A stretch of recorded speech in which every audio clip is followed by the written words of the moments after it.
जानायनि सोमोन्दैथ' आं बुंनो सानो आंनि हौवाया रां जाग्रा नङा आरो बेबायदि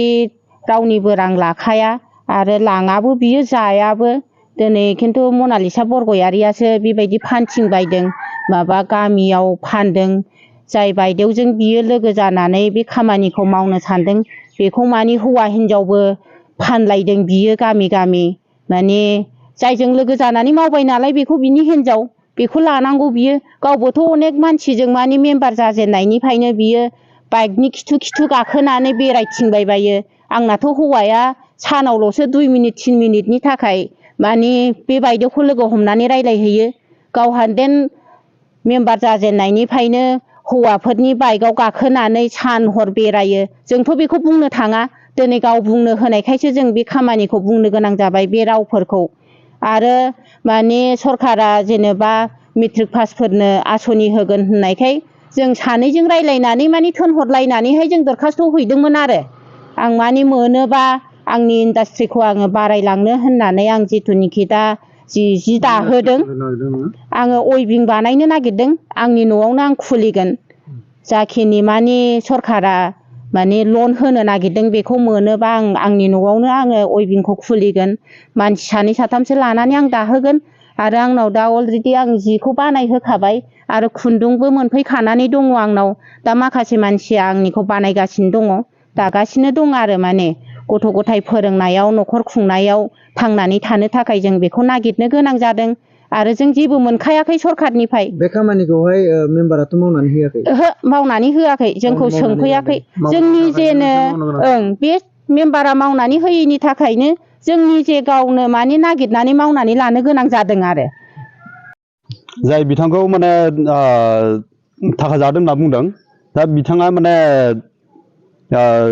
दुखिया मानसिफोरखौ जेनेबा अननायजों बिदिनो मोनथारिखाय थाबायना होनो होननानैसो माने आखायाव लादोंमोन नालाय दा बिनिखाय माने जोंबो बिदिनो हरनो गोनां जादों दा जोङो हरबाय हरनानै दा बिदिसिम थांगोन होननानै आंथ' मिथियामोन ना दा बिदियाव माने जेनेबा सरकारा जेनेबा जोंखौबो एसे अननानै नायो माने जोंबोथ' जेनेबा इसेबां गोबाव जाबाय रायजो जाबोनाया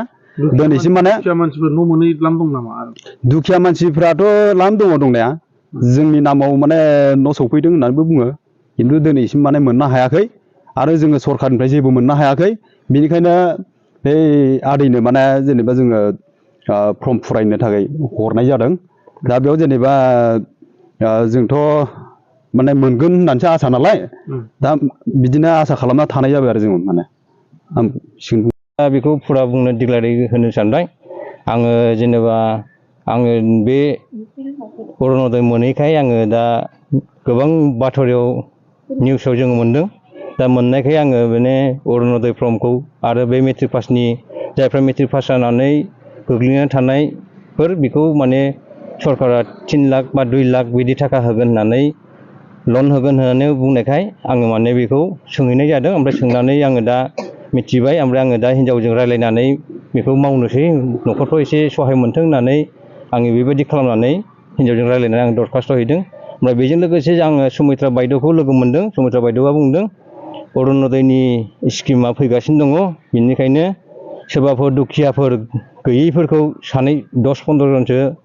सोंनानै लानानै फै होननानै बियो बुंहरनायखाय आङो बेखौ गैथारै मानसिफोरखौ हाजिरा मावनानै जाग्रा मानसिफोरखौ आङो बुथुमनानै 15 जन लांदोंमोन ओमफ्राय 15 जन लांनायावबो दा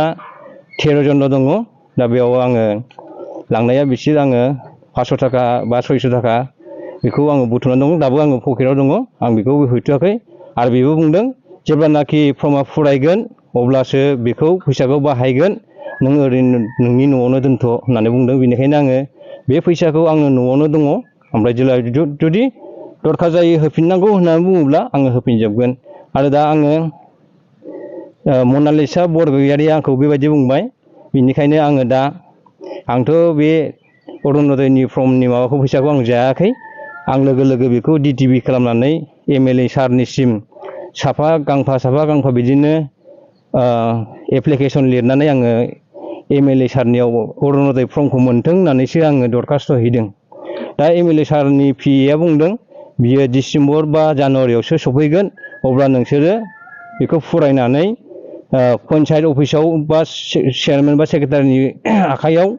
साइन होनानै लानानै फैनो हागोन होननानै बेबायदि बुंनायखायसो आङो बेखौ लाना थांदोंमोन आरो दा आंथ' दा बे फैसाखौ आङो जायाखै आंनि पकेटावनो दङ आङो जुदि सोरबा मानसिफ्रा खालामग्राफ्रा लायो नांफिनगौ होननानै बुङोब्ला आं बेखौ दानो होनो थाखाय राजि आरो आङो दा जोंनि मेम्बारा आंखौ बेबायदि लाजि सिंसिं खालामदों बेनिखायनो आंबो दा बियो जोंनि खराइगुरि लांदांफारा 9 नं वार्डआव जेसेबां न' फैदों 90 खानसो जाबाय बे न'आव सोरनावबा 8,000 सोरनावबा 5,000 सोरनावबा 5,500 थाखा लादों होमबा बे थाखा लानाया होमबा बे जानाय जायाखै नामा मेम्बारानो लायो आरो मेम्बारानो लायो होमबा बेखौ गाव सानाखै बियो गावनि गामिनि होननानै आं जेबो खुगा मुथुनानै थादोंमोन आरो जेबो बुंनांगौ गोनांथि गैयामोन नाथाय बे मनालिसा बरगयारिया आंखौ बुंनो थाखाय माने थिनबाय बेनिखायनो बियो दिनैहाय 5,000 थाखा सोरनावबा 5,500 सोरनावबा 8,500 थाखा लाबाय बिसोरो दा बेखौ गावनि जानायखौ गाव माने साननानै लायाखै बियो बेनिखायनो रायजोफ्रा बयबो एबा नेक्स्टनि न' फैयोब्ला बे मेम्बारनो साफ्रोमनोबो माने साफ्रोमबो न'नि फैसाखौ बेनो होनो नांला आं बिनि खावलायनाय बेनिखायनो बिथाङा आरो लांदांफारायाव बै बिबारिमोननिफ्राय PM किसानखौ फरायनानै होनो होननानै बुंदोंमोननो बे ओमफ्राय गावबो 500 थाखा लाना फैदों होमबा आंखौसो दिनै थाखा जानो होदों ओमफ्राय दासिमबो गाव 500 थाखा लानानै दासिमबो फरायनो हायाखै PM किसानखौ दा बेखौ दा बे सजलामोनहा बिसोरखौ नोंसोरखौ लोगो हमनानै बिसोरो बुंहरनो थाखाय रेडि जानानै दङ बेनिखायनो आङो बेखौनो बुंनानै दोनथ'बाय